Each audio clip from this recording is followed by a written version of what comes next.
Assalamualaikum warahmatullahi wabarakatuh. Kembali lagi dengan saya Arif di channel MMS Consulting, channel yang membahas tentang seputar perpajakan, aplikasi akuntansi dan juga tutorial Excel.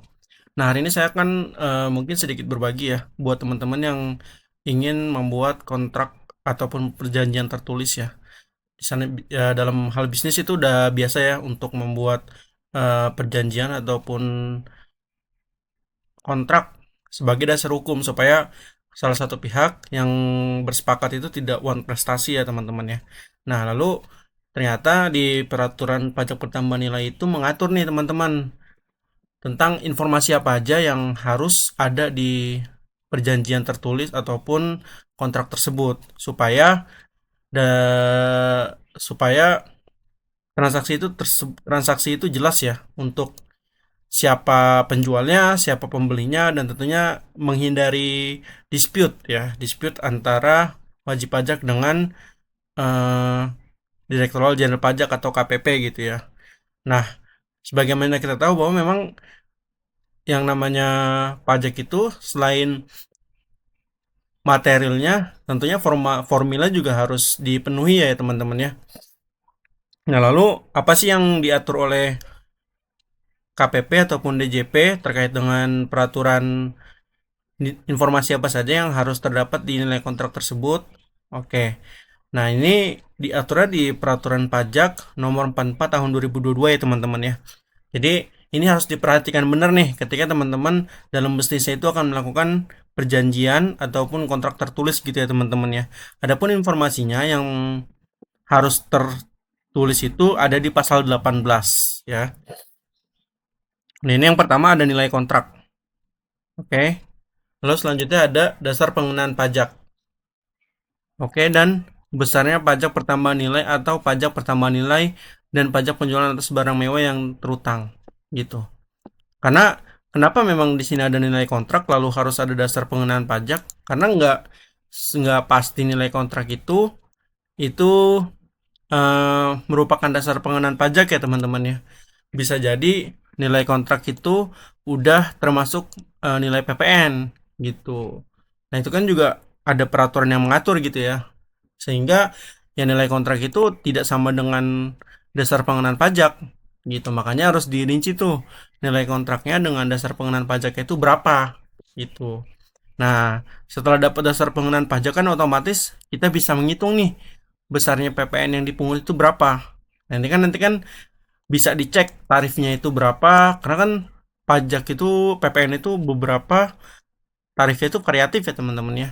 Ada yang bisa menggunakan besaran tertentu. Nah, besaran tertentu kan juga ada yang misalnya 20% ya. Itu contohnya pajak pertambahan nilai kegiatan membangun sendiri itu 20%. Ada juga yang misalnya 15% untuk penyerahan emas dari pabrikan ke konsumen akhir. Nah, jadi variatif gitu teman-teman. Jadi sehingga pemerintah ataupun DJP itu menginginkan tiga informasi ini itu tertera ya teman-teman ya di kontrak teman-teman gitu.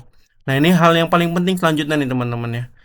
Yang pertama yang tadi saya bilang bahwa ketika teman-teman ini menjelaskan bahwa nilai kontrak itu apakah sudah termasuk PPN atau belum.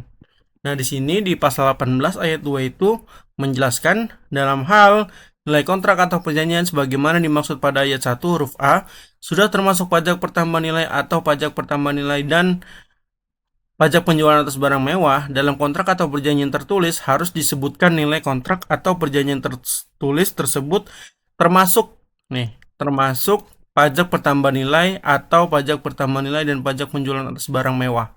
Ini harus teman-teman cantumkan. Karena kalau teman-teman tidak cantumkan, maka akan ada konsekuensinya. Konsekuensinya di mana? Di pasal 18 ayat 3 atau pasal selanjutnya ayat selanjutnya, sorry. Ayat selanjutnya ya teman-teman ya. Nah, ini dalam hal kontrak atau perjanjian tertulis tidak menyebutkan nilai kontrak atau perjanjian sebagaimana dimaksud pada ayat 1 huruf A, termasuk pajak pertambahan nilai atau pajak pertambahan nilai dan pajak penjualan atas barang mewah, nilai kontrak atau perjanjian tersebut dianggap sebagai dasar pengenaan pajak gitu. Jadi walaupun teman-teman misalnya menghitung sudah membayar PPN, terus juga misalnya juga sudah membayar PPN dan ya si supplier misalnya teman-teman penjual ya, itu sudah melakukan pembayaran sesuai dengan nilai kontrak, tetapi ternyata di kontrak teman-teman itu harganya sudah termasuk PPN, cuman teman-teman itu tidak menyebutkan bahwa nilai kontrak atau perjanjian tertulis tersebut termasuk pajak pertambahan nilai. Nah, itulah yang bisa menyebabkan teman-teman itu ditagih oleh DJP atas kekurangan PPN, setoran PPN tersebut gitu. Karena ya nilai kontraknya itu dianggap sebagai DPP, nilai full gitu, bukan sebagai termasuk PPN. Jadi kan kalau termasuk PPN itu kan mungkin ya harus dikali